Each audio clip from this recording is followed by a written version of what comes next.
Morning guys. तो अग्रत farming 120 day challenge में अपन लोग पूछ गए डे 8 को स्प्रे रहेगा डाइमोर प्लस केल्प प्लस 006020 जो कि फुगवणीसाठी स्प्रे रहेगा।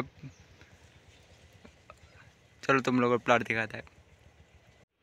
डे 89 का प्लाट है।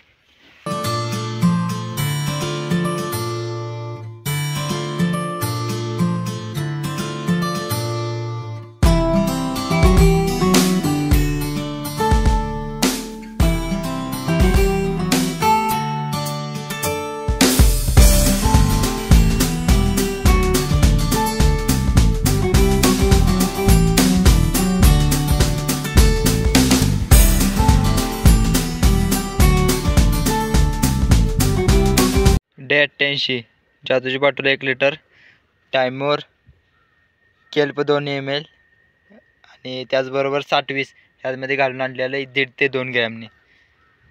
Day 88चा plot.